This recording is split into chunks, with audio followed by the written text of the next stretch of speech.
Predestination. What is it?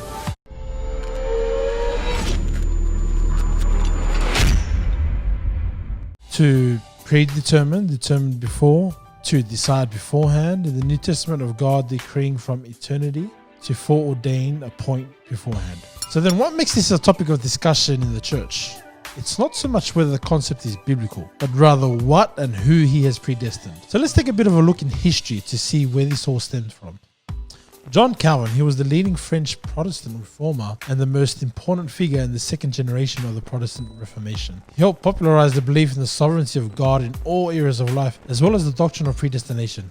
The theological approach advanced by Calvin has come to be known as Calvinism. Calvinism has 5 essential points. To explain this complex doctrine, theologians often make use of the acronym TULIP, which stands for total depravity, unconditional election, limited atonement, irresistible grace, and perseverance of the saints. This is where the debate is. Even when Calvin was establishing this doctrine everywhere, it didn't come without backlash and disputes from the other side, with key figures such as Jacob Arminius, who was by far the biggest anti-Calvinist theologian of their time. So what's all the debate about? Well, nowadays, statements like once saved, always saved is used quite vigorously to teach the sovereignty of God. But again, it doesn't come without its counter arguments. And one of the most debated chapters is Romans chapter 9. And if we start from the 11th verse, it says this: For the children being not yet born, neither having done any good or evil, that the purpose of God according to election might stand, not of works, but of him that calls. So this is where a lot of the debate begins, as this chapter entails God's absolute sovereignty and the attribute of his omniscience,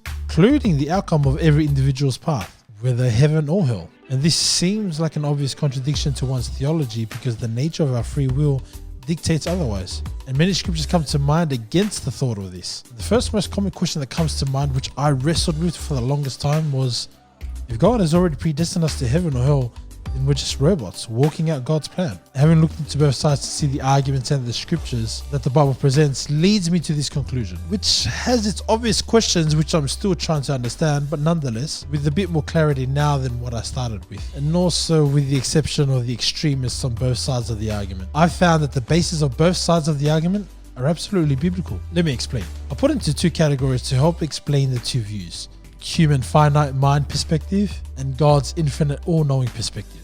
From our perspective, we know that God's will for us is to fight the good fight of faith, endure to the end so that we may be saved, fulfill the Great Commission, abhor evil and cleave to that which is good, build that relationship with God, and so much more, all in which seems purposeless to the believer if the outcome is already set. I mean, one of the biggest questions I had was, what's the point then of endurance and preaching the gospel if God has already predestined everyone? While we wrestle with the idea of whether the doctrine of election is biblical, we need to also view things from God's perspective as well. And there are so many scriptures that tell us about the knowledge of God and what he knows beforehand. There are the obvious chapters that people usually allude to in Romans chapter 8 and Romans chapter 9, but I'd like to share some other passages that help us understand God's perspective as well. In Isaiah 46 verse 8 to 13, the Bible tells us that there is no other God than the God of the Bible, and he declares the end from the beginning.